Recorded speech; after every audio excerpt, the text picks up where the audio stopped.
Welcome to FIU Global Learning's New York Times discussion with Maya Salam, Culture, Gender, and Diversity Through a Global Lens. I'm Hilary Landorf, Executive Director of the Office of Global Learning Initiatives and a Professor of International and Intercultural Education here at FIU.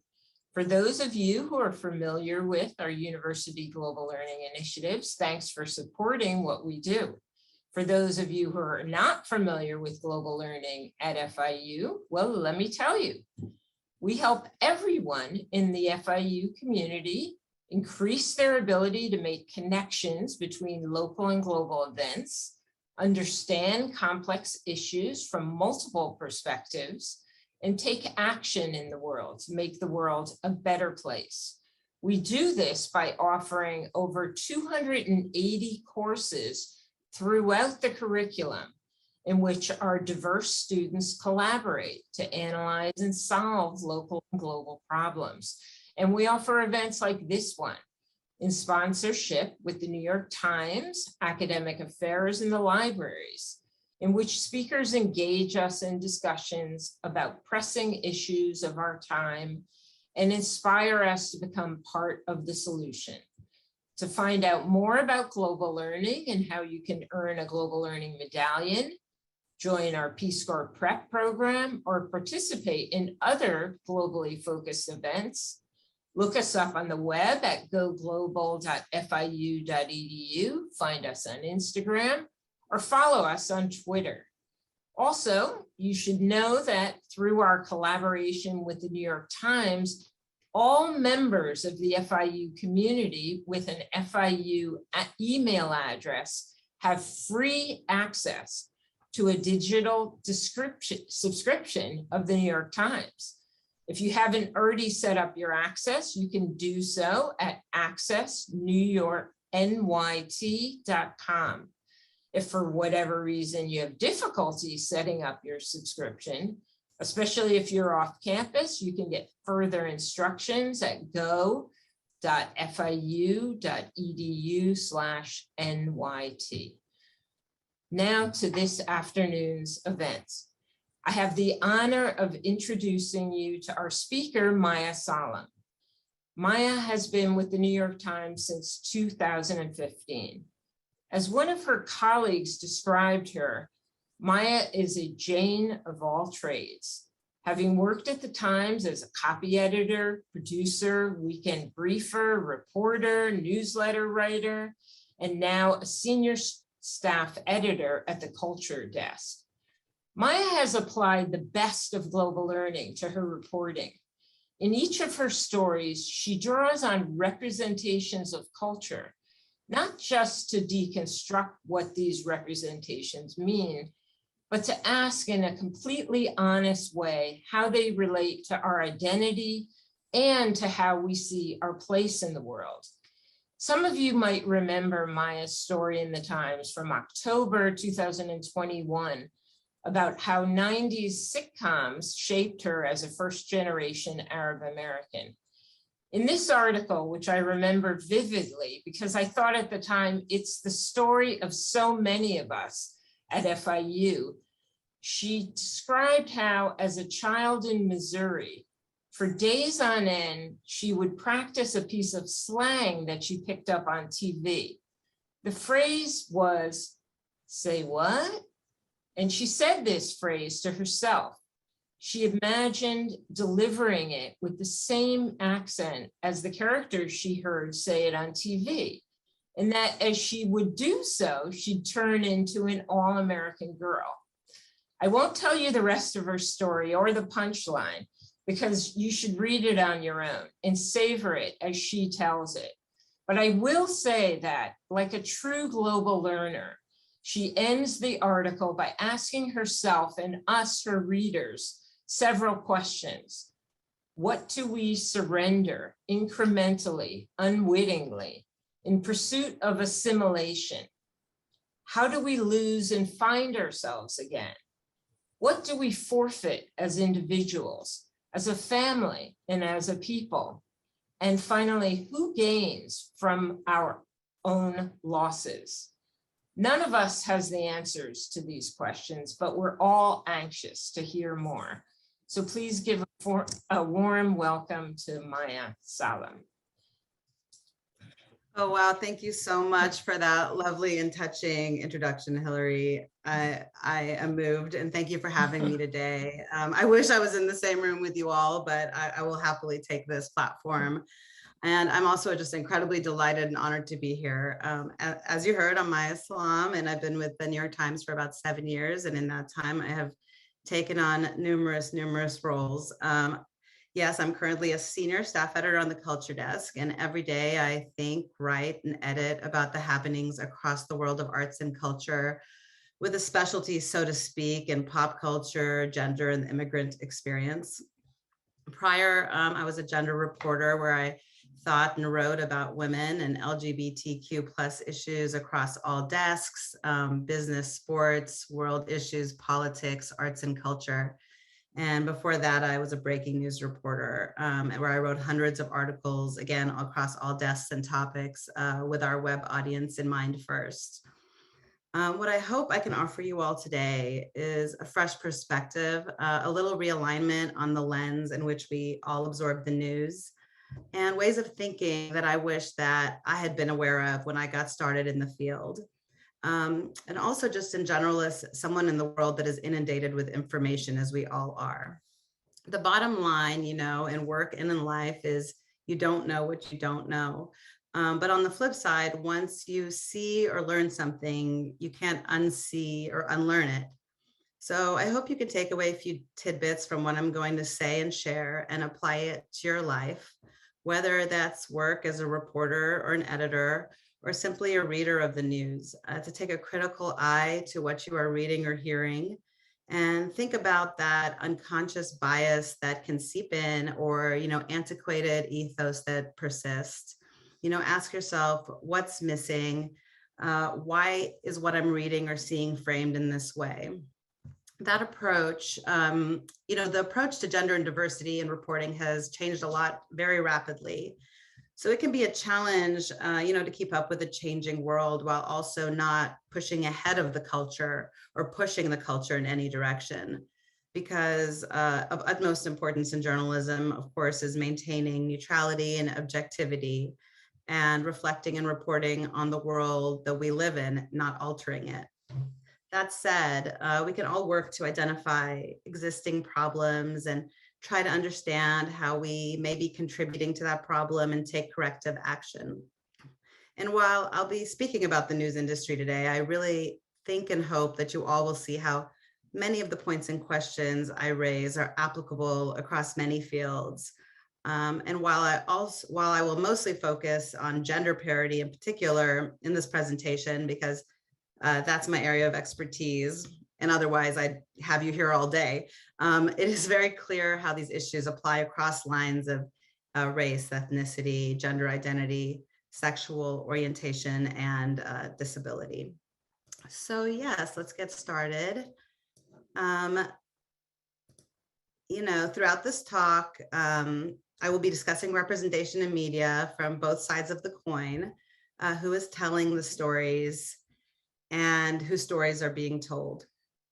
In recent years, there have been efforts in the form of studies and reports that aim to demystify and display some of these longstanding problems of who is underrepresented, how and where.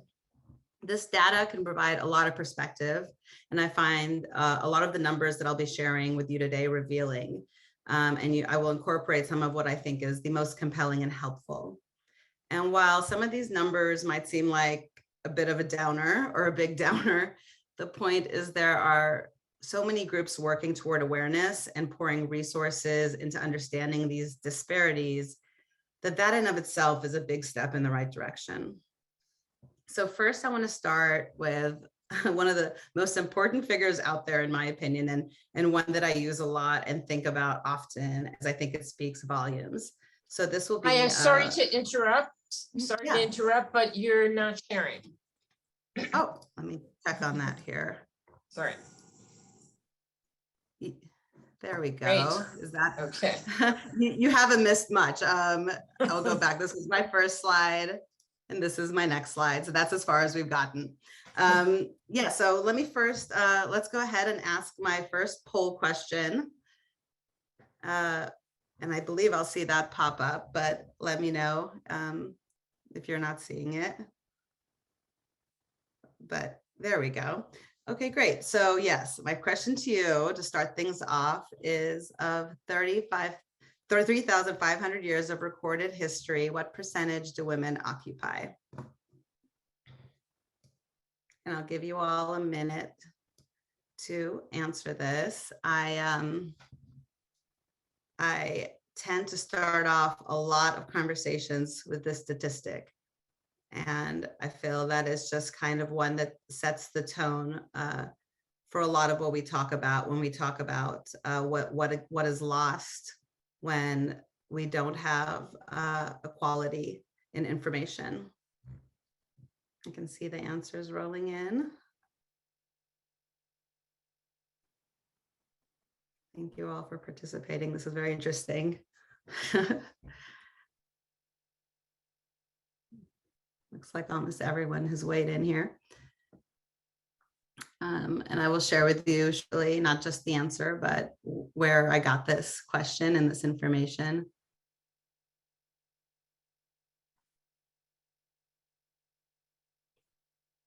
Oh, well, more than 80% of you answered. Thank you for that.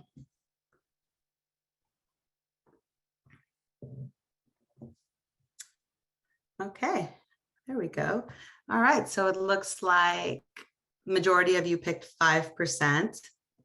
And then, yeah, 0.5%, and then 15%. A couple of you thought 50%. I wish it were 50%, as of course, women occupy 50 to 51% of the world. The correct answer is 0.5%. That is only 17.5 years of 3,500 years. This statistic comes from Bethany Hughes, who's a historian, author, and research fellow at King's College London. When I see this number, it's so hard for me to even grapple with what it means and how many experiences and how many truths are forever lost by not being documented. The same concerns haunt me when it comes to the news media today. Journalism is our record, and it is what will go down as recorded history to inform future generations, which is why what I'm going to share with you here is really so important. Okay, so first I will discuss what is in the report and how and what that looks like. In the report means what is represented in the pages of our news organizations, news outlets, and online and broadcast stories. These are questions here, these 4 that I've listed, that are of the utmost importance to keep in mind when you are writing a story or reading one. Who is being sourced? You know, who are we quoting? Who are we going to? Who are the subjects of the stories? Meaning whose stories are being told? What roles do they fill? Are they experts? Are they victims? How are they portrayed? In what ways? And also visuals. Who are we seeing in photographs? In October 2018, the Poynter Institute, a media studies institute, introduced the Gender Gap Tracker. It's a digital analytics tool that measures in real time the ratio of men and women being quoted in online news. The most recent update was October of last year. So over 3 years, they assessed more than 1 million news articles from the most influential English language news organizations in Canada. So as you can see here, I know some of this is a little bit small, but women were used as sources 29% of the time overall. And you can see that broken down across some of the most notable Canadian news organizations. So that's just under 30%, which is the same result that a lot of these studies find. Moving on, here you can see the trend line of their work, and from October 2018 to last year. And yes, it's trending upward. So that is a positive. What I think is particularly interesting about this slide, as you can see around the time of the start of the pandemic, the tracker detected an uptick in proportion of women quoted. Throughout 2021, this trend was sustained. and women's voices reached 32% on certain times, International Women's Day being an example. But even during the recent Canadian federal election, in which the majority party leaders were all men, the proportion of quotes by women continued to hover around 30%. But when we talk about the pandemic and women being tapped to discuss this, it raises another point that is illuminated a bit in this slide here. And that reveals what I consider to be an fairly important problem. And that is what constitutes a women's issue, what women are asked to discuss. Here, an analysis by News Topic shows that women are consistently quoted more in so-called soft news, arts and entertainment, health and lifestyle, etc. In contrast, men's voices appear much more often in articles about politics, business, and sports. So, this tends to reinforce some sexist stereotypes that women are caregivers, for example, and men are leaders, as well as the notion that certain topics are more important than others, business more than family care, say. During the pandemic, of course, we really saw this in stark relief, no matter where you got your news. I'm sure you saw there's a lot more conversation about healthcare, family care, and work-life balance. So you saw how women's voices tended to dominate those sorts of stories, education, of course, and even mental health, while not quite as evident in other areas. This is another report that kind of goes along the same lines of information and offers same information. This is called Who Makes the News? This report from 2020 focuses on news stories in Europe. It's from the Global Media Monitoring Project, and that's one of the world's longest running and most extensive research projects on gender in the news. This study takes the pulse of gender in all the ways you would expect: women's presence in relation to men, gender bias and stereotypes in news stories. It looked at tens of thousands of stories and was designed to capture a snapshot of gender on like an ordinary news day, just run-of-the-mill mix of articles on politics, economy, social issues, crime, etc. So in 1995, we'll throw it back a little bit, it found that 17% of news sources were female, and that was across 71 countries. In 2015, they looked at 114 countries, and that figure was a bit higher, 24%.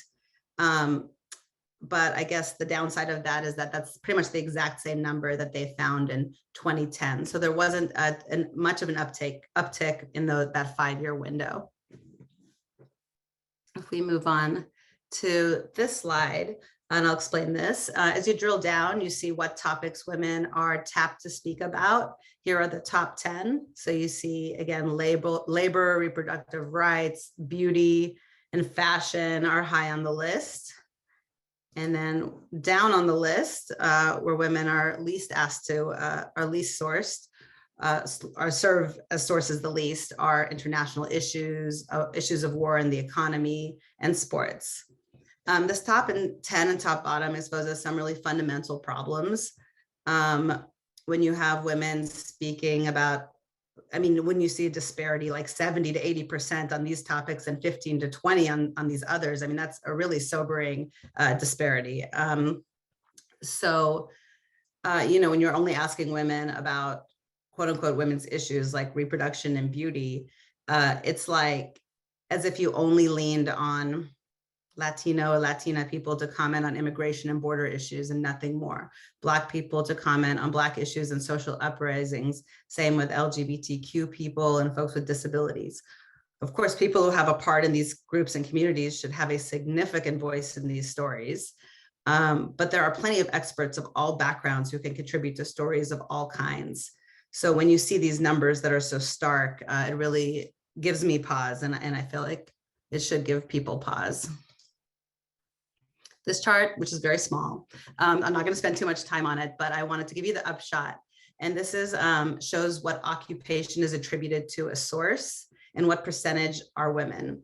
At the top, 100% of anytime somebody mentioned a sex worker in any of these tens of thousands of articles, 100% of them were women.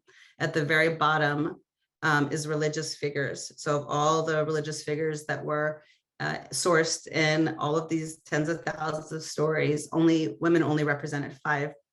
So that's a very stark dichotomy that I really had to share with you.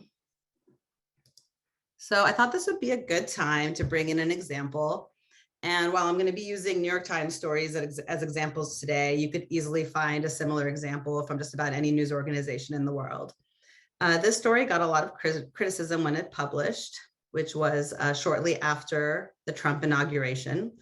This story is about suburban dads in a liberal enclave of New Jersey and how they had to step up to the plate at home and look after their children as their wives went to the Women's March on Washington that January.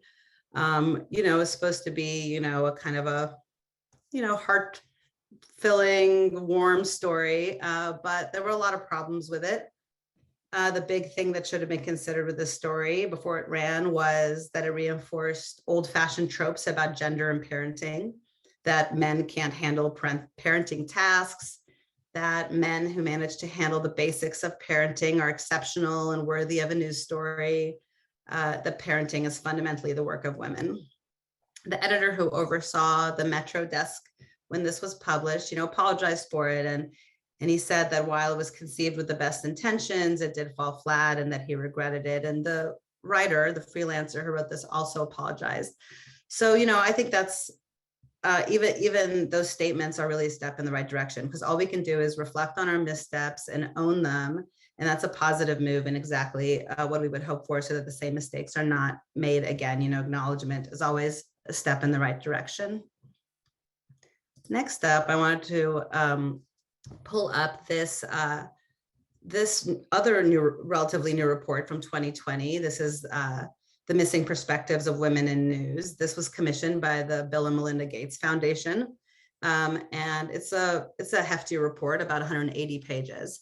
And they looked at the state of women's representation in newsrooms and news media coverage across 6 countries: the US, India, Kenya, Nigeria, South Africa, and the United Kingdom.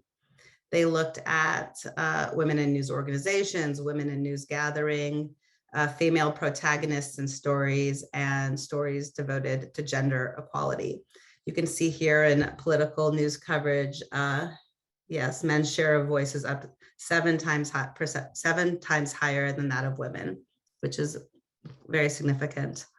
Also from this study, they found that women are between 2 and 6 times less likely to be quoted in news as experts, protagonists, or sources in these 6 countries. And you can see how stark those numbers are down the right side there by country. The author who wrote this report, Luba Kosova, she said, and I'm going to quote her, "In the 21st century, news is produced mainly by men, featuring more men, and is consumed by more men. Women's share of quoted voice in news remains marginalized, and we have seen no substantive progress being made in the last decade." And she points out why this even matters. You can look at these numbers, but why does it matter? It matters because there is a connection between how women and girls are portrayed in the news and how women are perceived by society, or the way in which women understand their role in society, which is really at the crux of what we're getting at here. I'm going to pull up one more example. And this is from an older story, 2013, but it's such a noteworthy example of kind of skipping over a expert female source that I often return to it. This story was about the size of gun magazines and highlighted political opinions from both parties. And I'm going to read just a sentence from the article that read, "As interviews with several lawmakers seem to underscore, a vote to regulate high-capacity magazines would have to be separate from a bill to renew the assault weapons ban to stand a chance of passage." Now in parentheses, the article said, pardon me, "Senator Dianne Feinstein, Democrat of California, has offered a bill that does both." So in this article, before even mentioning Senator Feinstein, 8 men were quoted, 8. And she isn't quoted at all, even though her proposal seemed to at least offer the solution that Congress was looking for. Maybe she didn't want to comment. Maybe she wasn't able, they couldn't reach her in time. But either way, when this might have been a good opportunity to just put a story on hold until you could get a hold of her, because her voice is missing and it is quite glaring. Okay, so now that we've taken a moment to look at the stories, let's step back and look at the storytellers. This list might not be as long as the other. It's only 2 bullet points, but definitely just as important.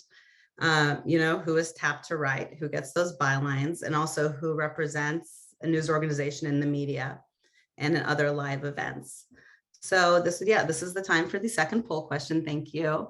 By and large, what is the ratio of men to women in newsrooms? So yes, one hint I can give you is that this number might seem awfully familiar, something I've told you a few minutes ago. It's not too much of a clue, but it's something.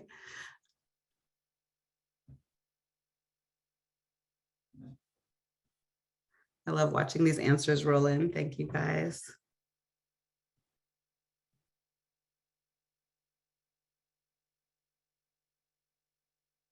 I don't want to give it away, so I'm trying not to say too much. But it does kind of mirror something that I said earlier. So if you were listening closely, you might get it.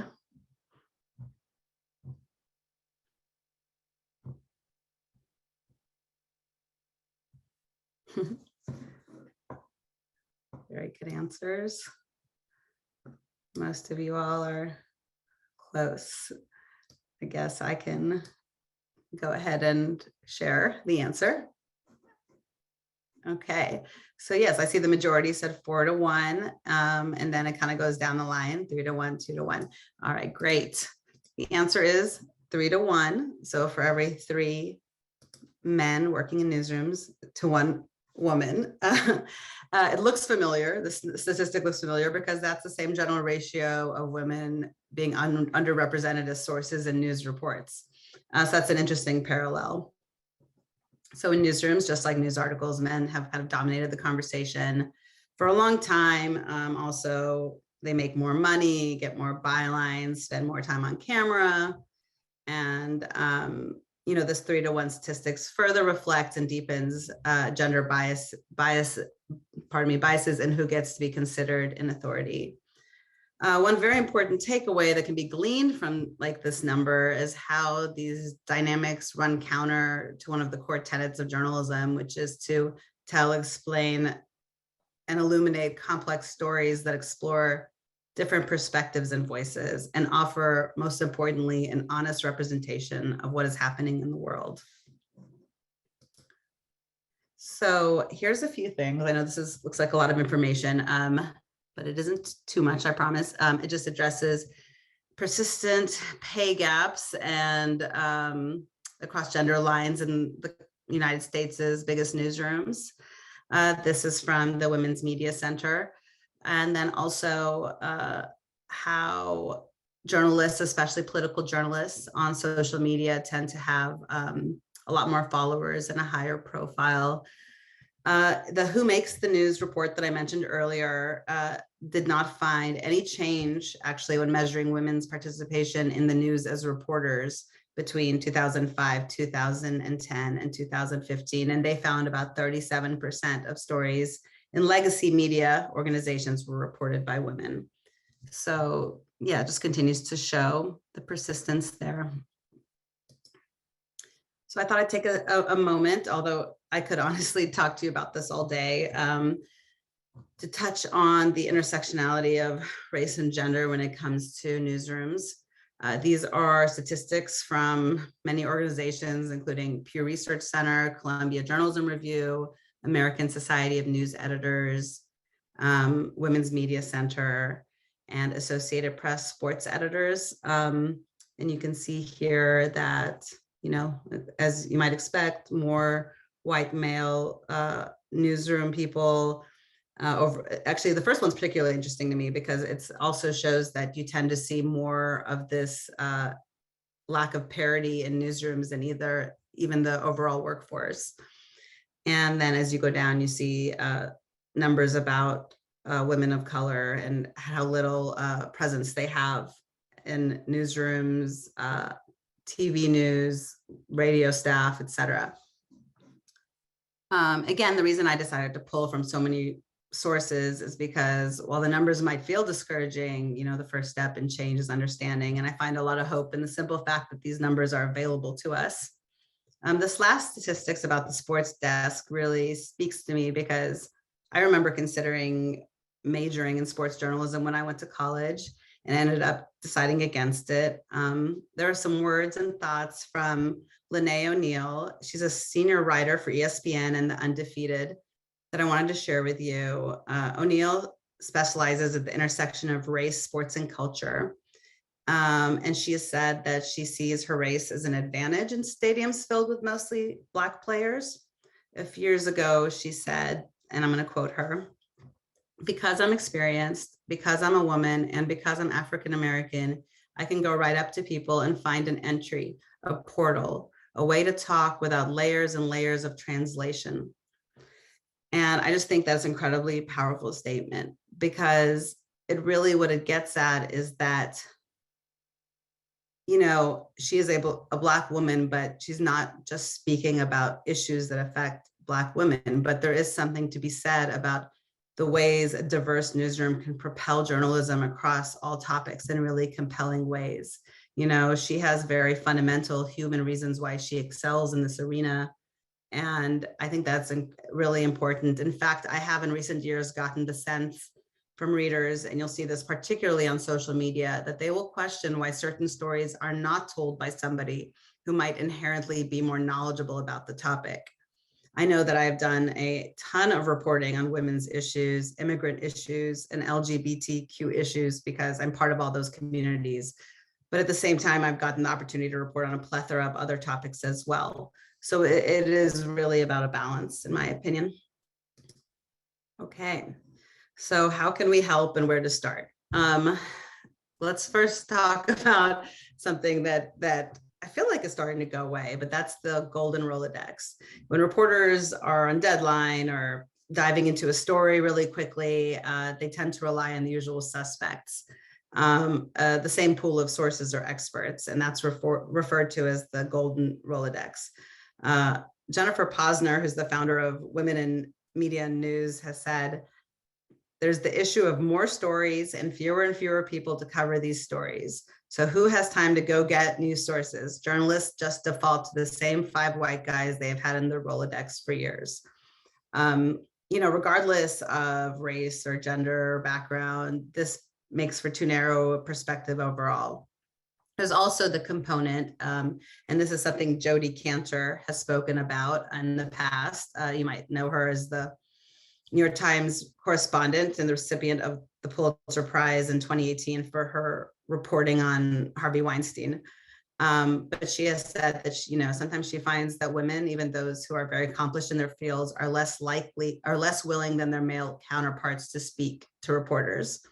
And there are some really wonderful ways now that I have found, especially because I've written so much about issues that relate to women's lives. And also, I always make sure I have parity in my articles. I really do strive, regardless of the deadline or what the topic is. But nowadays, you can really leverage the internet to diversify your sources. And there are wonderful ones popping up to help you out, such as She Source from the Women's Media Center. And it features a wide array of women experts across many professional fields who are open to talking to journalists. Another organization, Informed Opinions, is also a similar database. Lawyers, CEOs, professors, etc. And there are some that are more specific. Quote, "This woman is for media workers looking for sources in Africa." And even, good old Twitter. What I think is great is that there's a lot of experts on there. It's easy to find them, and it's easy to it's low stakes just to DM somebody and just ask, it never hurts. And I have had a lot of success going that route. So I thought I would touch on some language tripwires and pitfalls to be aware of. I got these from Jessica Bennett, who is my former editor. She was the gender editor at the New York Times, and she's the author of Feminist Fight Club, which is a popular book about office politics and whatnot. And these are just like a few tiny examples, but they kind of help tune that gut feeling about these issues. So this first one is like, do we need the qualifier of female? So, or do we need female comedians? Do you need female filmmakers? Just because the majority of these fields are known, you know, the most famous people in these fields might be men, but do you really need it? And sometimes you do need it. That's true, but it's always worth asking yourself. Then you have terms like girl gang, girl squad, girl talk, which are cute, of course. But the question is, are you talking about girls or are you talking about women? So it's best not to lean on these unless there's really a reason to, as opposed to just kind of using these buzzwords. Are you using he to mean he or she or one? I mean, this is pretty antiquated, but you still will see, you know, early man instead of early humans, or mankind instead of humankind. So just something to think about. And also, even if you're just a reader of the news, I think these are really interesting things that you'll start to pick up on once you know. Also things like policemen instead of police force or police officers. I mean, surely anytime you're talking about a police force that there are women included in that group, it's going to be almost always the case. So then that in fact creates inaccuracy, because then policemen, for example, would not be accurate anymore. And then have it all, which is, I think, falling out of favor, but you still see it. But it's one of those phrases that you only ever see applied to women. You never, very rarely would see this phrase apply to men. So that also should give you pause. And then this last point almost harkens back to like my first point, which, why are you mentioning someone's race and why? And I'm going to give an example, a recent example from the New York Times for this one. This is the terrible story, of course, about Michelle Go, who was horrifically pushed onto the subway tracks in New York City recently. A lot of readers raised the point that we didn't mention the assailant's race in this story, which is a very valid point, you know, in some stories, and is always a good question.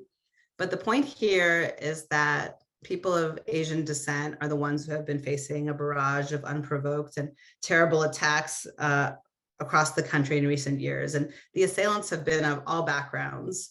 So in my opinion, this was the right call, not to mention his race, because that wasn't really relevant to what had happened here. But her race was. Again, this is always a question worth thinking about and raising. Next up is another little tool I like to use, and it's called the law of reversibility. It's about who goes second and why.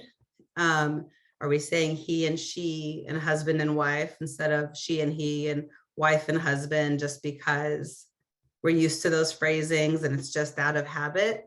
This is particularly important if you're listing names of people, experts, doctors, whatever the situation may be. Often you just see the man's name go first just because that's what we're used to. But yes, always good to take a beat and ask why.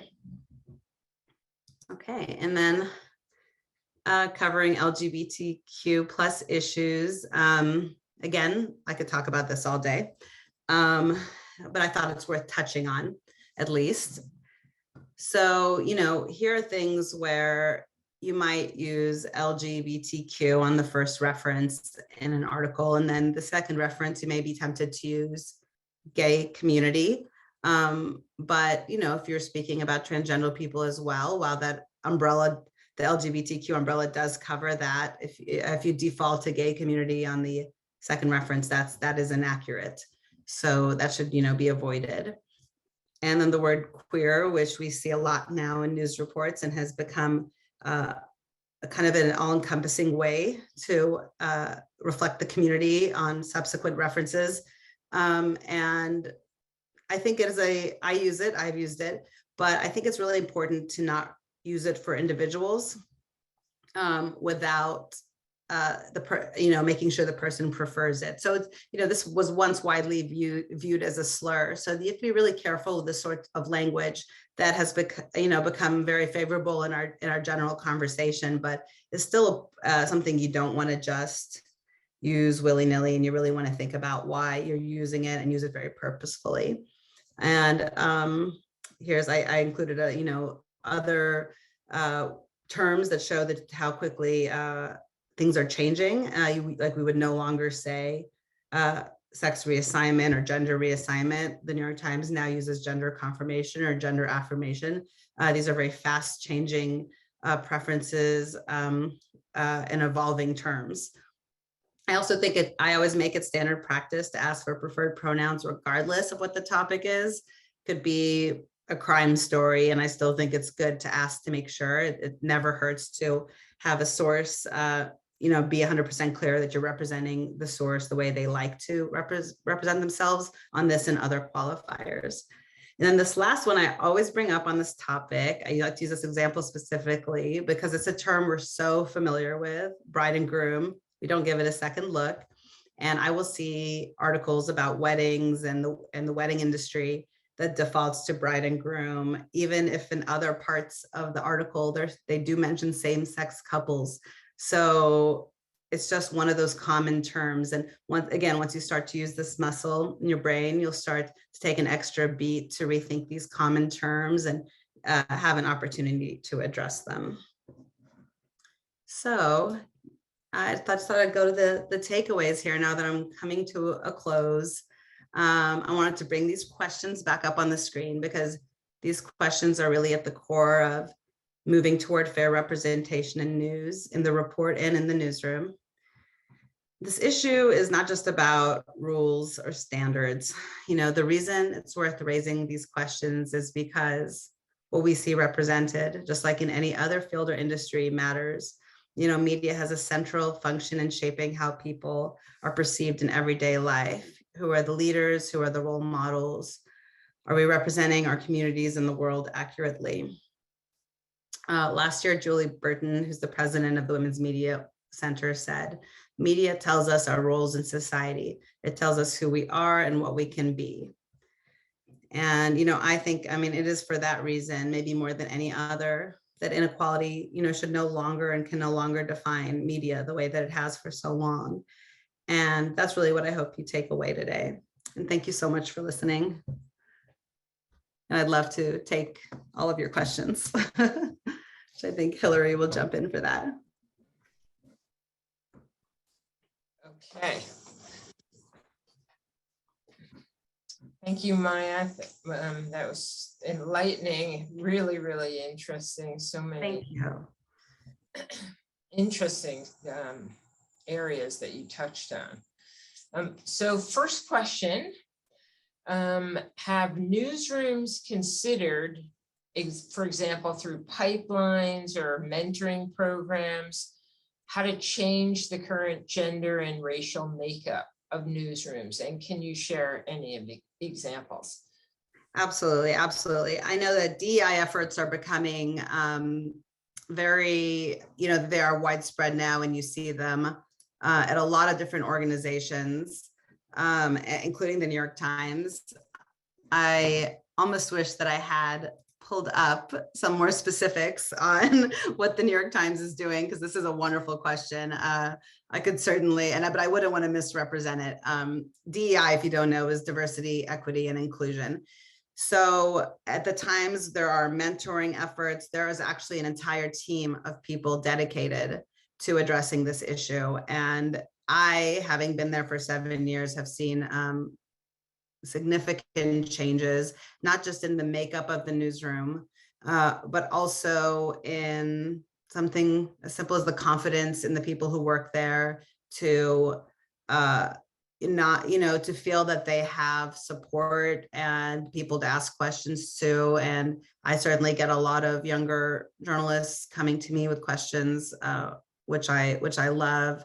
And, anytime you work anywhere, sometimes you can just feel like you're just floating around by yourself. But at the Times specifically, there are specific people designated just in specific ways towards mentoring and expanding your role in the newsroom and not feeling like you don't have anyone to help. And these are specific to DEI. So that has been very encouraging at the Times. And I know that companies across all industries are now stepping back and realizing that this is something that is crucial to their success and also to building just a better newsroom, a better business. So yeah, I've definitely seen big changes. Thank you for that. Next question is sort of similar or takes off from that question. In what ways can journalism courses at colleges and universities prepare students for the lack of diversity that will await them in newsrooms? That is a really good question. It has been a long time since I've been in college, so I don't want to admit that, but it's been many, many, many years, decades even. You know, I think what I remember, and I hope things have changed, you guys should reach out to me and tell me if things have changed, is that we tend to learn journalism and it has like a very historical feel to it. You know, this is the way you edit, this is what we look for, this is how it needs to be. And these are the questions you ask, and this is how it's always been taught, so this is how it will be taught to you. And a lot of that is very, very valid. But I think that's why I really was compelled to kind of raise the questions that I shared with you today, because it's really about reorienting the questions we're asking. It's not at all really about throwing the other questions out the window. It's about adding new questions and new ways of thinking. And, you know, I think that one very specific change that I've seen in newsrooms that I think is really good, and I don't know if this is encouraged on the college level, but if you are unable to find a source that's a woman, for example, sometimes you need to ask for an extension on the deadline until you do. And I see that being done, and I see it supported in a way that I never have. And I don't know if those sorts of things are being taught, but I certainly hope that they are. And I do think that if professors start to evolve the journalism lessons to keep up, then you will just flood the world with a whole generation of journalists who have such a better gut feeling about how to properly represent the communities and the areas that they are writing and thinking about. Absolutely. Next question, can you discuss a little more about the role of readers or audiences themselves in perpetuating or in helping dismantle these inequities in journalism? Yeah, that's also a wonderful question. I'll tell you one thing, you know, it used to be that when you wrote an article and sent it out into the world, that was close to the end of the life experience of the article. Now it is just the very, very beginning, because as soon as it gets published online, something happens now that never used to happen, which is that readers reach out to the reporters directly in droves about their feelings about that article. You know, once upon a time, people might write a letter and drop it in the mail and send it to the newspaper to be received a week later. Now you have almost an instant response, for better or worse. Sometimes it's for worse, but I think on the better end of that is the fact that you can hold, you know, this institutions to account. And if you have a really valid point, I mean, I always read the comments that come to me, and I will, you know, if you raise a point that is valid, I will certainly respond to you, and I will think about it moving forward. So I think that in a way, the audience has never had a more important or a louder voice than they do now to, you know, point out when they see that something is wrong. And even some of those examples that I pulled up for you from the Times specifically, I mean, those are all articles that had been written about, you know, and had been discussed in a wider way about, you know, what's wrong with them and what could have been done better. So, you know, I do think audience has a louder voice, and most journalists will certainly take the time to read and consider comments from the readers. You have a hopeful perspective. Well, yeah, I mean, not all of it is great, I'll tell you, but it's usually easy to tell the, you know, valid points from all the rest of the noise, so to speak. But it is interesting that when you used to publish an article, it almost felt like the end of something, and now instead it feels like the beginning. Okay, next question. Can you tell us a bit more about your own process in ensuring that your stories embrace the diversity you've talked about today? And Sure. Paul, can you walk us more through the process of ensuring a balanced viewpoint or representation of voices? Yes, I sure can.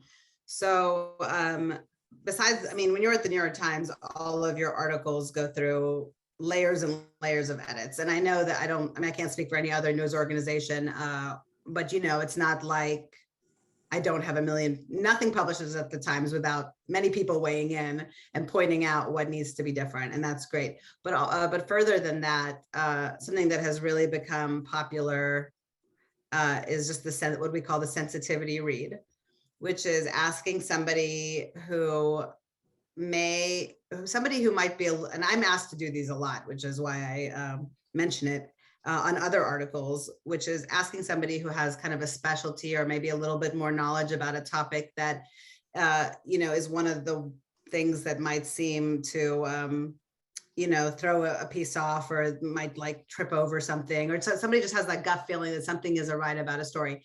And you'll send it to somebody in the newsroom who might not be part of the your general, steps of editing, and ask them just to do a sensitivity read. So they're not reading for typos and this is or that's, but they're just reading to see if there's something off in the balance. And everything I write, I usually will send it to somebody that I know has a little bit of a more attuned feeler on those certain things, and just ask for a sensitivity read. And that is become quite popular, and we have those a lot more. And that to me is something very new. I'd say the last 5 years, I just began to see that sort of thing. So that's something I certainly do with my work.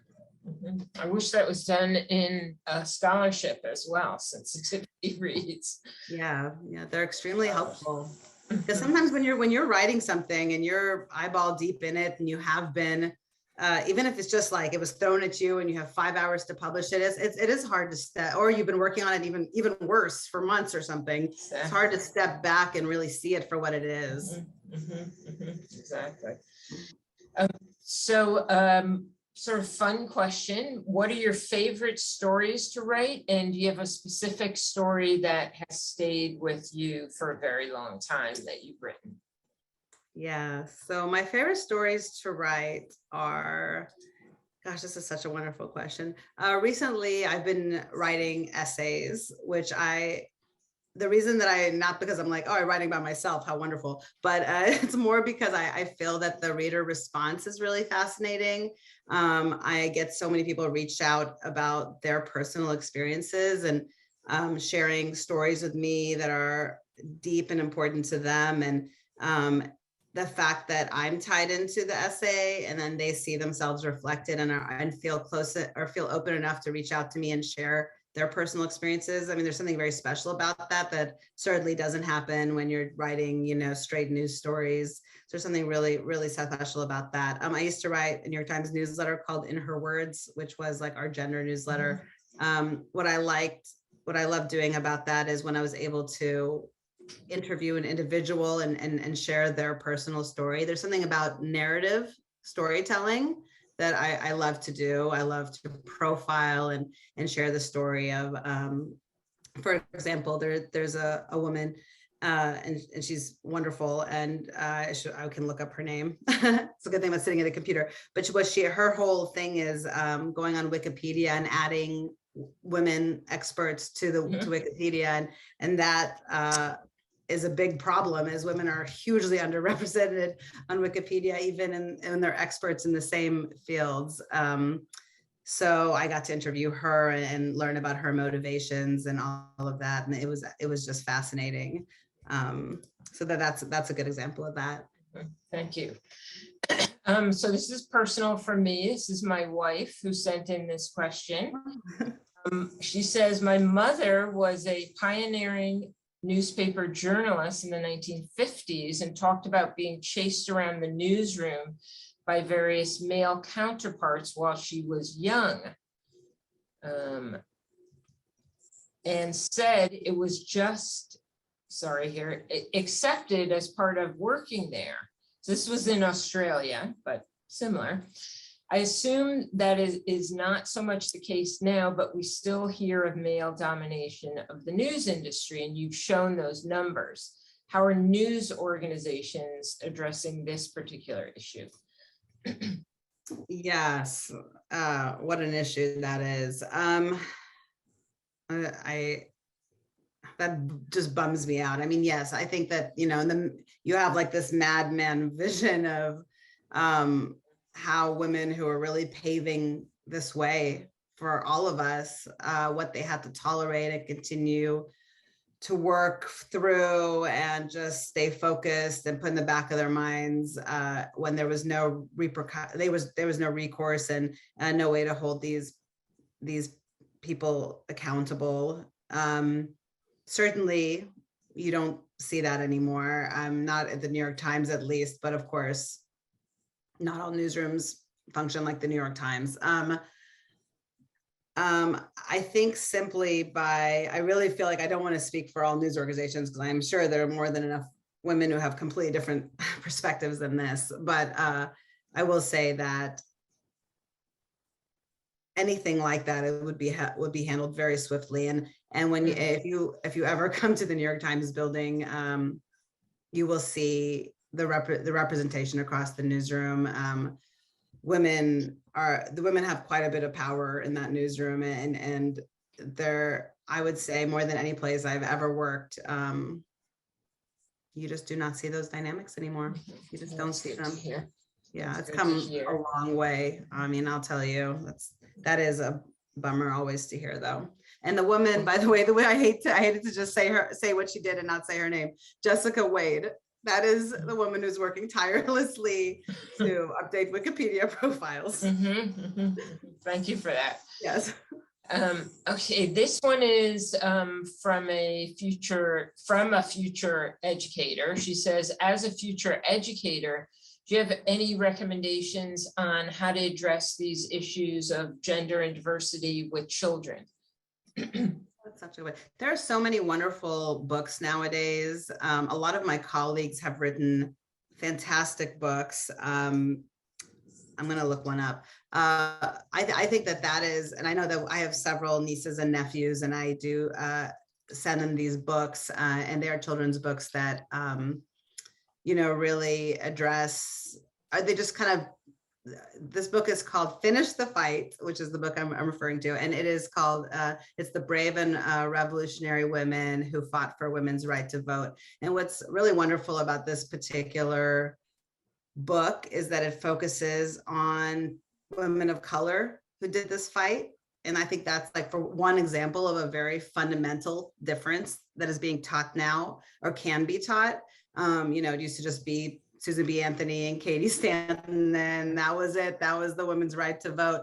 But now you have these fantastic books about women of all backgrounds, Black women, Asian women, Latinx, Native American women who led the fight for suffrage. And now you can know their names and you can share it. And these books are particularly for children. And I see books like this across all fields and topics. And while I don't, you know, I actually have written a couple stories for our New York Times Kids editions.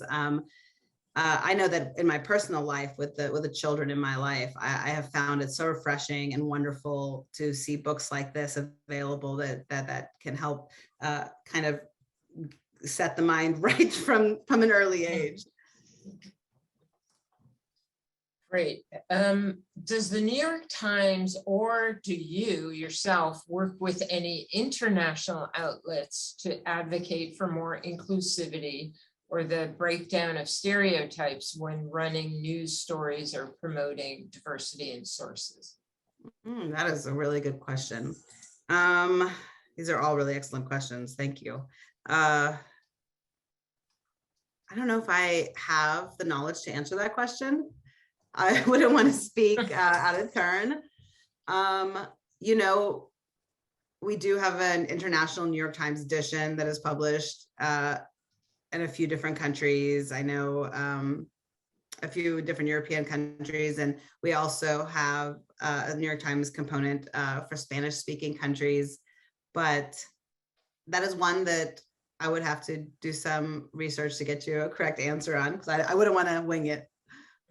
But that is a very wonderful question, and you can actually, whoever wrote that can email me at we'll email too. yeah, you can share my work email address, and I'd love to get you a better answer than I can provide off the cuff. Okay, we're going to close it with this question. What kinds of discussions about gender and diversity do we need to have that we're not having yet? Mm-hmm. Yeah.